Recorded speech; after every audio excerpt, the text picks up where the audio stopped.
एक लड़का था। उसकी मम्मी ने उसे शादी में जाने के लिए बोला। वो शादी में गया। शादी में भोजन और गिफ्ट देकर आ गया। मम्मी ने पूछा, सबसे मिले क्या? वो बोला, जान पहचान का कोई नहीं मिला। मम्मी बोली, क्यों नहीं मिला? सब अपने परिवार के थे, सब तुझे जानते हैं। फिर लड़का बोला, वहाँ 2 शादियाँ थीं। मैं दूसरे की शादी में जाकर खाना खाकर और गिफ्ट देकर आ गया। बस में बैठा तब मालूम हुआ गलत शादी में गया था। टीचर, चल बता, 4 और 4 कितने होते हैं? पप्पू, 10 होते हैं। 8 होते हैं नालायक। पप्पू, हम दिलदार घर से हैं, 2 मैंने अपने खुद के भी डाले हैं। एक सहेली, कल दिन भर नेट ही नहीं चला। दूसरी सहेली, ओह, फिर तूने क्या किया? कुछ नहीं, क्या करती, पूरा दिन पति से बातें करके निकाला। अच्छा आदमी लगा सुहाव से। बीवी ने बहुत ही सुरीले अंदाज में बाथरूम से आवाज दी, डार्लिंग, मैं बाथरूम में हूँ, मैंने साबुन लगा लिया है, प्लीज जरा आओ और अपने मजबूत हाथों से अच्छी तरह से रगड़ दो। पति, जो कि चाय की चुस्की लेता हुआ अखबार पढ़ रहा था, हाँ जाने मन, तुम्हारा हुक्म मेरे सर माथे, आया जान, और कूदता हुआ बाथरूम में पहुंचता है तो देखता है कि बीवी कपड़ों के ढेर के आगे खड़ी हुई थी। बोली, देखो, मैंने कपड़ों में साबुन लगा दिया है, सब अच्छी तरह से हर कपड़े को ब्रश से रगड़ना और धोना, फिर निचोड़ कर उन्हें बाहर तार पर सूखने डाल देना। मुझे घर के और रसोई के और भी काम निपटाने हैं। पति पत्नी में बहस हो गई कि बड़े लड़के के लिए गांव की बहू लाए या शहर की। पत्नी कहती है कि गांव की लाएंगे क्योंकि वह घर का काम संभाल लेगी।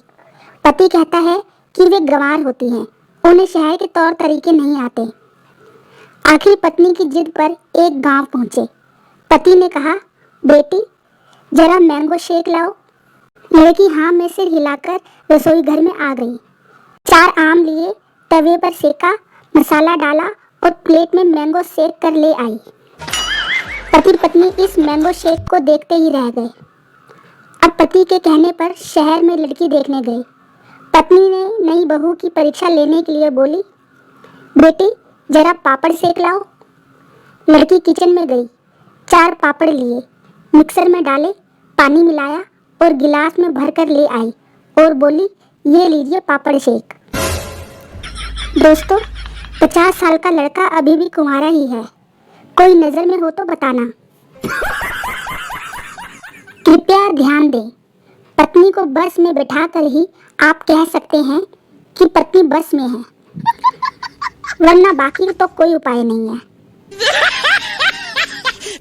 एक रोज किसी घर में, पत्नी, आज अपने गार्डन में पौधों की छटाई कर दोगे? पति, क्या मैं तुम्हें माली नजर आता हूँ? पत्नी चुप हो गई। थोड़ी देर बाद, पत्नी, दरवाजे का हैंडल ढीला हो गया है, थोड़ा टाइट कर दो ना। पति, क्या मैं तुम्हें बड़ा ही नजर आता हूँ? शाम को जब पति घर लौटकर आया तो उसने देखा कि दोनों काम हो चुके हैं। पति, किसने किया ये सब? पत्नी, पड़ोसी ने, मगर उसने शर्त रखी थी कि बदले में या तो मैं उसे बर्गर खिलाऊं या एक किस करने दूं। पति, तुमने जरूर उसे बर्गर खिलाया होगा। पत्नी, क्या मैं तुम्हें मैकडोनाल्ड नजर आती हूँ? एक अच्छा समझदार पति हूँ, ऐसा जताने के लिए पति ने काली पड़ी हुई कढ़ाई को घिस घिस के मांझ कर उसे चांदी की तरह चमका दिया। पत्नी की नजर जब कढ़ाई पर पड़ी तो चिल्लाते हुए बोली, तुम्हें अक्ल वक्ल है कि नहीं? ये नॉन स्टिक थी। एक बुढ़ा आया, साथ में एक बुढ़िया लाया। होटल में जाकर वेटर को बुलाया। दोनों ने अपना अपना ऑर्डर मंगवाया। पहले बुढ़े ने खाया, बुढ़िया ने बिल चुकाया, फिर बुढ़िया ने खाया, बुढ़े ने बिल चुकाया। ये देखकर वेटर का सिर चकराया। वह उनके पास आया और बोला, जब तुम दोनों में इतना प्यार है तो खाना एक साथ क्यों नहीं खाया? इस पर बुढ़े ने फरमाया, जानी, तेरा सवाल तो नेक है, पर हमारे पास दांतों का सेट सिर्फ एक है।